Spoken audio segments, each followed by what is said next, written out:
വഞ്ചകന്റെ ഗ്രന്ഥം അങ്ങനെ അപ്രത്യക്ഷമായി?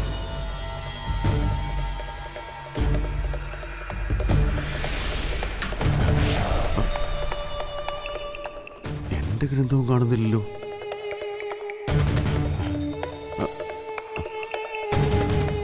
എന്തൊക്കെയാണ് സംഭവിക്കുന്നത്? ഈ വഞ്ചന, ഈ മായ. ഭഗവാൻ കംസനാണ് ഞാൻ. ഒരു മായയ്ക്കും എന്നെ പരാജയപ്പെടുത്താൻ സാധിക്കില്ല.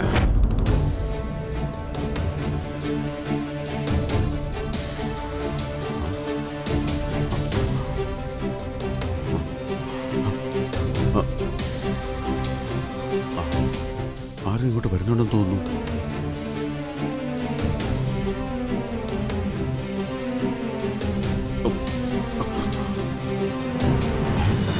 ഇവിടെ നിന്ന് പോകാനുള്ള മാർഗം അടയുവാൻ കാരണമെന്താണ്?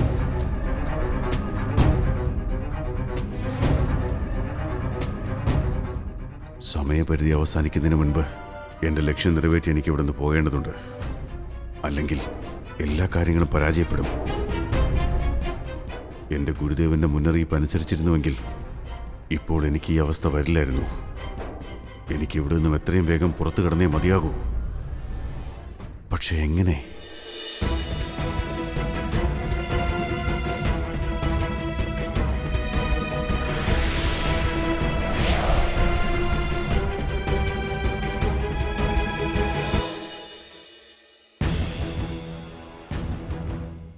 അഥവാ എനിക്കിവിടെ നിന്ന് പുറത്തു കിടക്കാൻ കഴിഞ്ഞാൽ വൈകുണ്ഠത്തിൽ പ്രവേശിച്ച് ഭഗവാൻ കംസന് ആ ചക്രധാരിയുടെ വിധിയെ തിരുത്തുവാൻ തക്ക സാമർഥ്യമുണ്ടെന്ന് കാട്ടിക്കൊടുക്കാമായിരുന്നു.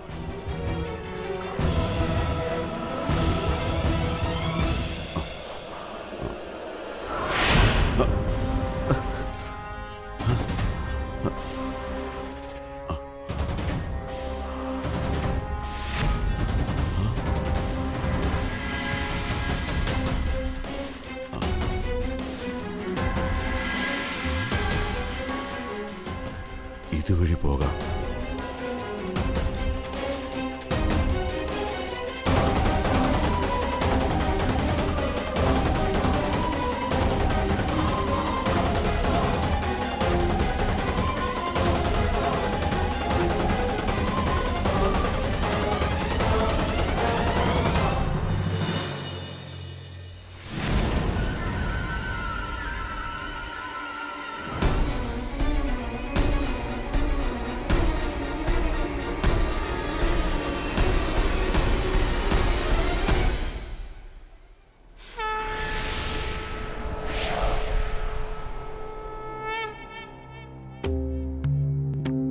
കംസൻ ഇപ്പോൾ സഞ്ചരിക്കുന്ന മാർഗത്തിലാണ്.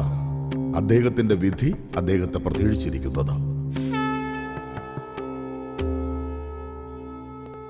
നാരായണ നാരായണ. പ്രഭു, വലിയ വലിയ തപസ്വികൾ തങ്ങളുടെ ആഗ്രഹം പൂർത്തീകരിക്കുന്നതിനായി യുഗാന്തരങ്ങളോളം ജപവും തപസ്സും വ്രതവും അനുഷ്ഠിക്കുന്നു.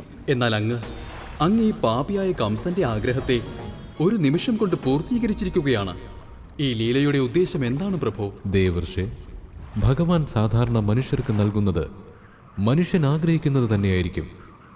അത് ചിലപ്പോൾ മനുഷ്യന് ഹിതകരവുമാകാം, ചിലപ്പോൾ അഹിതവുമാകാം. എന്നാൽ ചില സമയത്ത് ഭഗവാൻ മനുഷ്യർക്ക് നൽകുന്നത് ഭഗവാൻ ആഗ്രഹിക്കുന്നതായിരിക്കും. അത് മനുഷ്യരുടെ നന്മ മാത്രം ഉദ്ദേശിച്ചുള്ളതായിരിക്കും. കണ്ണൻ മനഃപൂർവ്വമാണ് കംസനെ ഇത് വിശ്വസിപ്പിച്ചുകൊണ്ടിരിക്കുന്നത്. അതായത് കംസൻ ഒരു ശക്തിശാലിയാണെന്നും അയാളെ സംബന്ധിച്ചൊന്നും അസാധ്യമല്ലെന്നും. പലപ്പോഴും അഹങ്കാരത്താൽ ഉന്മത്തരായ മനുഷ്യർ സ്വന്തം വിവേകത്തെ നഷ്ടപ്പെടുത്തി പ്രവർത്തിക്കുമ്പോഴാണ് അതവന്റെ നാശത്തിന് തന്നെ കാരണമാകുന്നത്. അതായത് ഇന്ദ്രനെ പോലെ അദ്ദേഹം സ്വന്തം അഹങ്കാരം കാരണം വൃന്ദാവനവാസികളുടെ മേൽ ഘോരമായ വിപത്തുകൾ സൃഷ്ടിക്കുകയാണ്. യാഥാർത്ഥ്യമാണ് മാധേ. നാരായണ നാരായണ. എനിക്ക് നന്നായി വിശക്കുന്നുണ്ട്. ഇനി എത്ര ദൂരം നടക്കണം കണ്ണാ? നാം ഇപ്പോൾ എങ്ങോട്ടാണ് പോകുന്നത്? ജ്യേഷ്ഠ, നാം ഇപ്പോൾ ഗുരു ഗർഗാചാര്യരുടെ ആശ്രമത്തിലേക്കാണ് പോകുന്നത്. മഹാവനം വഴിയാണ് പോകേണ്ടത്. ജ്യേഷ്ഠൻ ശ്രദ്ധിച്ചോ? ഇന്ന് ഗുരുദേവൻ വളരെ പ്രതികൂലമായാണ് പെരുമാറിയത്. അദ്ദേഹം ഇന്ദ്രപൂജയെ കുറിച്ച് സ്വന്തം അഭിപ്രായം പെട്ടെന്നാണ് മാറ്റിയത്. ഞാൻ അതിനെ കുറിച്ച് അദ്ദേഹത്തോട് ചോദിച്ചപ്പോൾ നീ എന്തിനാണ് എന്നെ തടഞ്ഞത്? എന്തെന്നാൽ അദ്ദേഹം അസത്യം പറയുകയായിരുന്നു. എപ്പോഴൊക്കെ ഞാൻ അദ്ദേഹത്തിന്റെ ചരണങ്ങൾ സ്പർശിച്ചാലും അപ്പോഴൊക്കെ അദ്ദേഹം എന്നെ കണ്ണ എന്നാണ് സംബോധന ചെയ്തിരുന്നത്. പക്ഷെ ഇന്ന് അദ്ദേഹം എന്നെ പുത്ര എന്നാണ് സംബോധന ചെയ്തത്. ഗോപികെ, നീ ഇത് ശ്രദ്ധിച്ചില്ലേ? ഞാൻ അദ്ദേഹത്തോട് പറഞ്ഞു, കഴിഞ്ഞ തവണ ഞാൻ അദ്ദേഹത്തിന്റെ ചരണങ്ങളിൽ സ്പർശിക്കാൻ മറന്നുവെന്ന്. അപ്പോൾ ഞാൻ പറഞ്ഞത് അദ്ദേഹം ശ്രദ്ധിച്ചത് പോലുമില്ല. പക്ഷെ സത്യം മറ്റൊന്നാണ്, ഞാൻ ഒരിക്കൽ പോലും അദ്ദേഹത്തിന്റെ ചരണങ്ങൾ സ്പർശിക്കുന്നത് മറന്നിട്ടേയില്ല. നിനക്ക് ഓർമ്മ കാണുമല്ലോ ഗോപികെ, അതായത് നമ്മൾ കഴിഞ്ഞ തവണ അദ്ദേഹത്തിന്റെ ആശ്രമത്തിൽ നിന്ന് യാത്രയായത്. നന്ദിയുണ്ട് ഗുരുദേവ, അങ്ങ് വളരെ ലാളിത്യത്തോടെ ഞങ്ങൾക്ക് ദേവന്മാരുടെ രാജാവും ഭഗവാനും തമ്മിലുള്ള അന്തരം മനസ്സിലാക്കി തന്ന് വളരെയധികം കൃപ കാട്ടിയിരിക്കുന്നു. കീർത്തിമാൻ ഭവ കണ്ണ. ഗുരുദേവൻ നമ്മളോട് എന്തിനാണ് അസത്യം പറഞ്ഞത്? അത് അദ്ദേഹത്തിന്റെ സമീപം പോയാലല്ലേ മനസ്സിലാക്കൂ ഗോപികെ. വരൂ, വേഗമാകട്ടെ.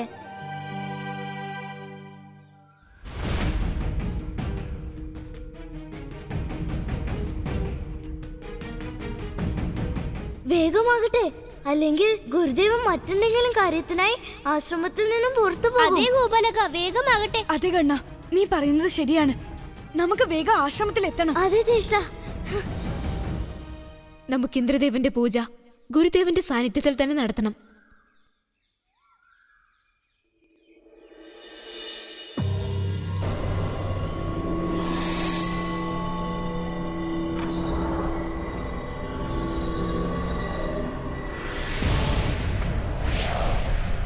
നമ്മുടെ സഹസ്രാബ്ദങ്ങളായുള്ള ഭരണകാലത്തിൽ ആദ്യമായാണ് ഇങ്ങനെ സംഭവിക്കുന്നത്. ഈ മൂഢരായ മനുഷ്യരെ കൊണ്ട് ഒരു പർവ്വതത്തിന്റെ സ്ഥാനത്ത് നമ്മുടെ പൂജ ചെയ്യിക്കുന്നതിന് വേണ്ടി നമുക്ക് ഇങ്ങനെ ഒരു സ്ഥാനത്ത് തങ്ങേണ്ടി വന്നിരിക്കുകയാണ്.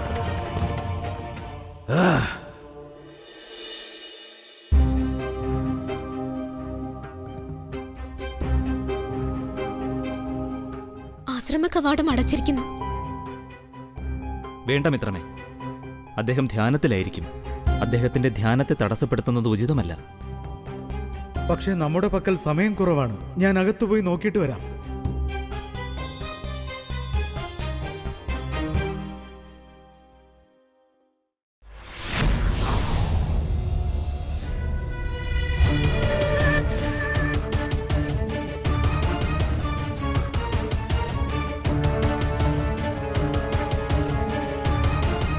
അങ്ങ് ആരാണ്?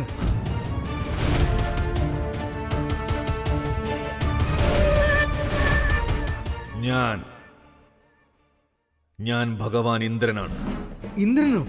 കാപട്യം, വഞ്ചന! ഞാൻ ഇപ്പോൾ തന്നെ പുറത്തുപോയി എല്ലാവരോടും നിങ്ങളുടെ വഞ്ചനയെ കുറിച്ച് പറയും.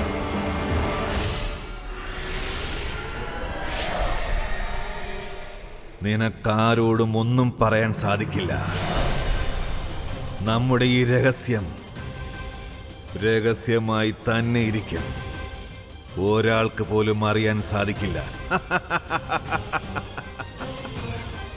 ഒന്നും തന്നെ അറിയാൻ സാധിക്കില്ല.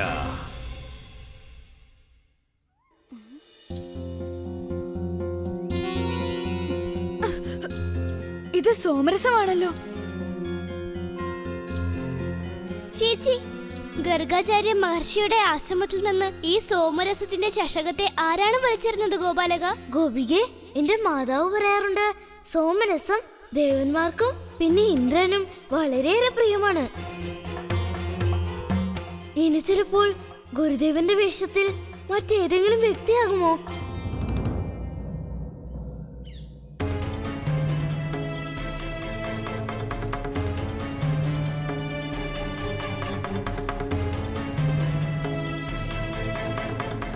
ഇന്ദ്രനെ പൂജിക്കുന്നതിൽ നിങ്ങൾ വിമുഖത കാട്ടുന്നു എന്ന് എനിക്കറിയാം. അതുകൊണ്ട് ദേവരാജൻ ഇന്ദ്രൻ ഭഗവാനാണെന്നതിന്റെ തെളിവ് നൽകാനാണ് ഞാനിപ്പോൾ തീരുമാനിച്ചിരിക്കുന്നത്.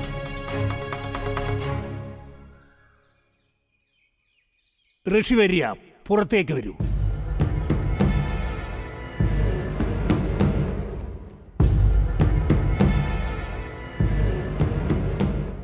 ഋഷിവര്യ, അങ്ങയുടെ കണ്ണുകൾ അടച്ചാലും ശുദ്ധമായ മനസ്സോടെ ഭഗവാൻ ഇന്ദ്രന്റെ നാമം ജപിച്ചാലും. ഓം ഇന്ദ്രായ നമഃ. ഓം ഇന്ദ്രായ നമഃ. ഓം ഇന്ദ്രായ നമഃ. ഓം ഇന്ദ്രായ നമഃ. ഓം ഇന്ദ്രായ നമഃ. ഓം ഇന്ദ്രായ നമഃ. ഓം ഇന്ദ്രായ നമഃ. ഓം ഇന്ദ്രായ നമഃ. ഓം ഇന്ദ്രായ നമഃ. ഓം ഇന്ദ്രായ നമഃ.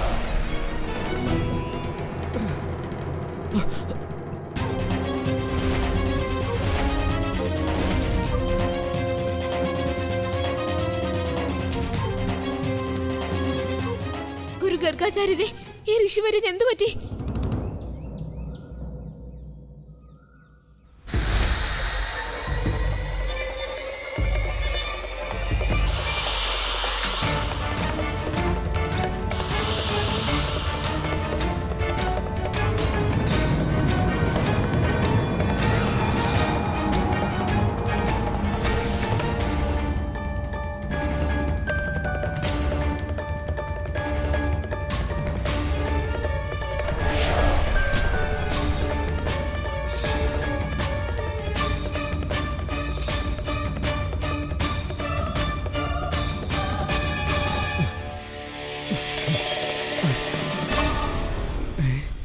എനിക്ക് ഭേദമായിരിക്കുന്നു. എനിക്ക് നടക്കാൻ സാധിക്കും.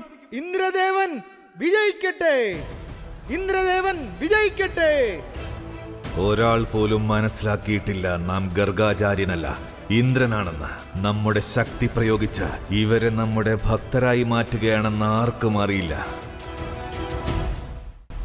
എന്താ ഞാൻ ചിന്തിച്ചുകൊണ്ടിരിക്കുന്ന അതേ കാര്യം തന്നെയാണോ ഇപ്പോൾ നിന്റെ മനസ്സിലുമുള്ളത്? എനിക്ക് തോന്നുന്നത് ഇത് നമ്മുടെ ഗുരുദേവൻ ഗർഗാചാര്യരല്ലെന്നാണ്. അഥവാ ഇത് ഗുരു ഗർഗാചാര്യരല്ലെങ്കിൽ പിന്നെ ആരാണ്? ഗോപാലക, ഇതല്ലാതെ മറ്റൊരു മാർഗവുമില്ലേ യഥാർത്ഥ ഗർഗാചാര്യരെ കണ്ടെത്താൻ? ഇല്ല ഗോപികെ, ഈ ഒരു മാർഗം മാത്രമേ ഉള്ളൂ. പക്ഷെ കണ്ണാ, ഗുരു ഗർഗാചാര്യർ താഴ്വനത്തിൽ ഉണ്ടാകുമെന്ന് നിനക്കെങ്ങനെ അറിയാം? കഴിഞ്ഞ തവണ അദ്ദേഹത്തെ കണ്ടപ്പോൾ അദ്ദേഹം എന്നോട് പ്രത്യേകം പറഞ്ഞിരുന്നു ധ്യാനിക്കുന്നതിനു വേണ്ടി താഴ്വനത്തിലേക്ക് പോകുമെന്ന്. ഗോപാലക, നമ്മൾ ഇതിനു മുമ്പ് താഴ്വനത്തിലേക്ക് പോയിട്ടില്ലല്ലോ. അതുകൊണ്ടെന്താണ്, ഇപ്പോൾ പോകുമല്ലോ. ചെറിയച്ഛൻ പറയാറുണ്ട്, ആരും ജനിക്കുമ്പോഴേ എന്തെങ്കിലും പഠിച്ചുകൊണ്ടോ അല്ലെങ്കിൽ അനുഭവ പരിചയത്തോടു കൂടിയോ അല്ല വരുന്നത്. രാധേ, നീ ഭയപ്പെടാതിരിക്കെ. നിന്നോടൊപ്പം ധീരനും സമർത്ഥനുമായ ബലരാമൻ ജ്യേഷ്ഠനുണ്ട്. നിനക്കൊന്നും സംഭവിക്കില്ല. അതേ ജ്യേഷ്ഠ, ഇനി അങ്ങ് വേഗം പോയാലും അങ്ങ് യഥാർത്ഥ ഗർഗാചാര്യരെ കണ്ടെത്തിയാലും അതുവരെ എല്ലാവരെയും ഞാൻ സമാധാനിപ്പിച്ചുകൊള്ളാം.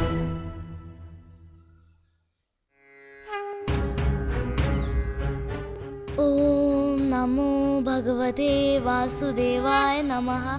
ഓം നമോ ഭഗവതേ വാസുദേവായ നമഃ. വാങ്ങിക്കൊള്ളു ജ്യേഷ്ഠ. ഇനി ഈ കലപ്പ എപ്പോഴും ജ്യേഷ്ഠന്റെ കൂടെ ഉണ്ടാവണം. ഇത് ജ്യേഷ്ഠനെ യഥാർത്ഥ ഗുരുദേവന്റെ സമീപം പോകാൻ ഉറപ്പായും സഹായിക്കുന്നതാണ്. ഞാൻ ഇതിനെ എപ്പോഴും എന്റെ പക്കൽ സൂക്ഷിക്കും കണ്ണാ. നീ വിഷമിക്കാതിരിക്കൂ. പിന്നെ ജ്യേഷ്ഠ, ഇനിയെല്ലാം ജ്യേഷ്ഠനെ ആശ്രയിച്ചാണ് ഇരിക്കുന്നത്. ജ്യേഷ്ഠൻ എത്ര വേഗം ഗുരുദേവനെ അന്വേഷിച്ചു കൊണ്ടുവരുന്നുവോ അത്രയും വേഗം നമ്മുടെ ലക്ഷ്യവും പൂർത്തിയാകും. ജനങ്ങൾ സ്വന്തം കണ്ണുകളിലൂടെ വീക്ഷിക്കുമ്പോൾ അവർക്ക് യാഥാർത്ഥ്യവും വ്യാജവും തിരിച്ചറിയാൻ സാധിക്കും. എങ്കിൽ മാത്രമേ അവർക്ക് മനസ്സിലെ ഭയത്തിൽ നിന്ന് പുറത്തു കടക്കാനാകൂ. ഞാൻ വേഗം തന്നെ തിരിച്ചെത്താൻ കണ്ണാ. അതുവരെ നീ ഒരു വ്യക്തിയെ പോലും ഇന്ദ്രന്റെ പ്രതിമ നിർമ്മിക്കാൻ അനുവദിക്കരുത്. ശരി ജ്യേഷ്ഠ, ഞാൻ ഒരു കാരണവശാലും ആ അഹങ്കാരിയെ നാം ഗോവർദ്ധനത്തിന്റെ പൂജ ചെയ്യുന്നത് തടസ്സപ്പെടുത്താൻ അനുവദിക്കില്ല. ശരി കണ്ണാ, വരൂ രാധേ. ഗോപികെ, നീ വിഷമിക്കേണ്ട കാര്യമില്ല. നീ വനത്തിലായിരിക്കുന്ന സമയത്ത് ഇവിടെ സംജാതമായ കാര്യങ്ങളെല്ലാം ഞാൻ തന്നെ നിയന്ത്രിച്ചു കൊള്ളാം. ശരി, നീ നിന്റെ ആരോഗ്യം ശ്രദ്ധിക്കണം. വരൂ രാധേ. ഇന്ദ്രദേവൻ വിജയിക്കട്ടെ. ഇന്ദ്രദേവൻ വിജയിക്കട്ടെ. ഞാൻ ആരോഗ്യവാനായി ഗുരുദേവ.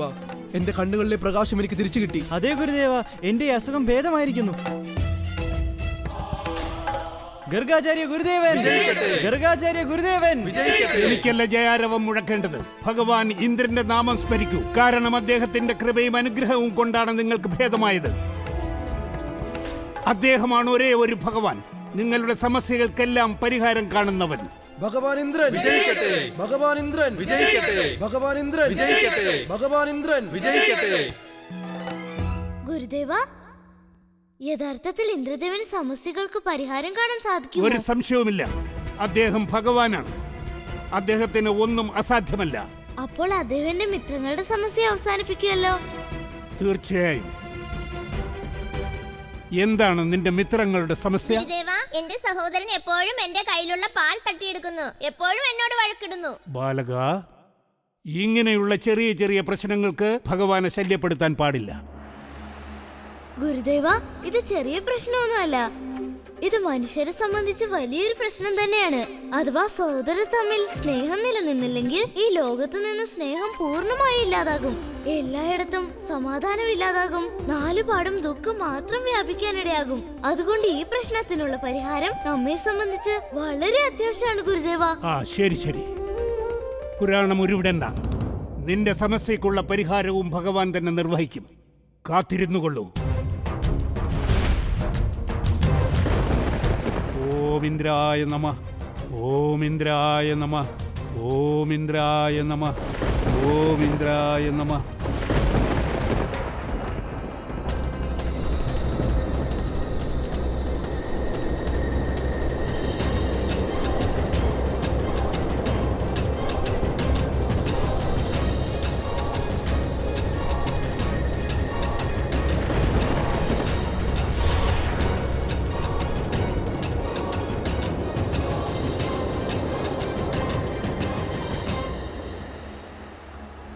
ഇതാ, നിന്റെ സമസ്യയ്ക്കും ഭഗവാൻ പരിഹാരം ചെയ്തു കഴിഞ്ഞു. ഈ നാണയം വാങ്ങിക്കൊള്ളൂ. എന്നിട്ട് മറ്റൊരു ഗ്രഹം നിർമ്മിച്ച് വസിക്കൂ. സ്വന്തം സഹോദരനുമായി വേർപിരിയുമ്പോൾ പിന്നെ ഒരിക്കലും വഴക്കുണ്ടാകുകയുമില്ല. ഇതെടുത്തുകൊള്ളൂ. ഈ ഗുരു ഇതെന്താണ് പറയുന്നത്? ഇത് ഇന്ദ്രദേവന്റെ എന്തു പരിഹാരമാണ്? ഗുരുദേവ, അങ്ങ് എന്ത് അധാർമികമായ കാര്യമാണ് പറയുന്നത്? ഞങ്ങൾ എപ്പോഴും ഒരുമിച്ച് നിൽക്കണമെന്നല്ലേ അങ്ങ് പഠിപ്പിച്ചിട്ടുള്ളത്? അങ്ങ് തന്നെയാണ് പറഞ്ഞത്, നാം എത്ര വലിയ വിപത്തിനെ നേരിട്ടാലും എത്ര വലിയ ദുഃഖങ്ങൾ ഉണ്ടായാലും എല്ലാവരും ഒരുമിച്ച് തന്നെ നിൽക്കണമെന്ന്. അങ്ങ് നൽകിയ ജ്ഞാനത്തെ ഞങ്ങൾക്ക് എങ്ങനെ ലംഘിക്കാൻ സാധിക്കും? ബന്ധങ്ങൾക്ക് അതിൻ്റെതായ പ്രാധാന്യമുണ്ട്. പിന്നെ ഇന്ദ്രദേവനും ഒരു ഭഗവാനല്ലേ? അപ്പോൾ അദ്ദേഹത്തിന് ഇപ്രകാരം പ്രവർത്തിക്കാൻ എങ്ങനെ കഴിയുന്നു? ക്ഷമിച്ചാലും ഗുരുദേവ, പക്ഷേ എനിക്ക് അങ്ങയുടെ ഈ വാക്കുകളോട് യോജിക്കാനാകില്ല. നന്ദ, നിന്റെ ഭഗവാന്റെ ആജ്ഞയെ അവഹേളിക്കുകയാണോ നീ?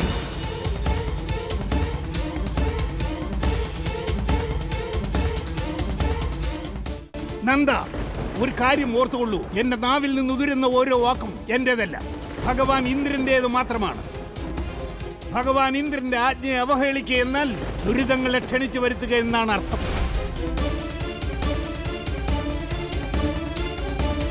ഗുരുദേവൻ പറഞ്ഞത് സത്യമാണ്. ഈ സമസ്യക്കുള്ള പരിഹാരം ഇത് തന്നെയാണ്. അതാണ് ഇന്ദ്രദേവൻ ഈ പരിഹാരം നിർദ്ദേശിച്ചത്. സുഖദേവ, ഇനി നീ പരിഹാരം അനുസരിക്കേണ്ടി വരും.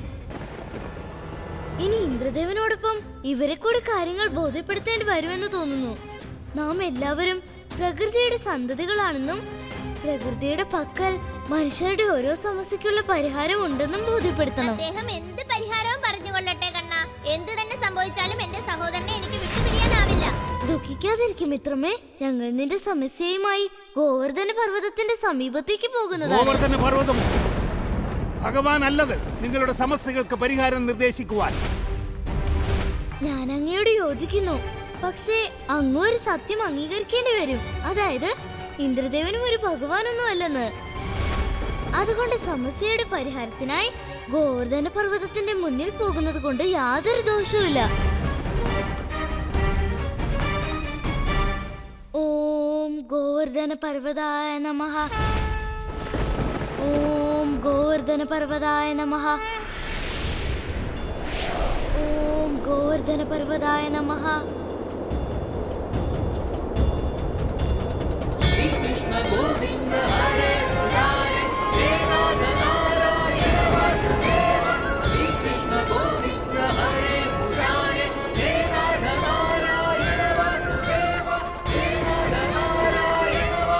ഗോവർദ്ധന പർവ്വതം സമസ്യക്കുള്ള പരിഹാരം നൽകി കഴിഞ്ഞു മിത്രമേ. അങ്ങോട്ട് നോക്കൂ.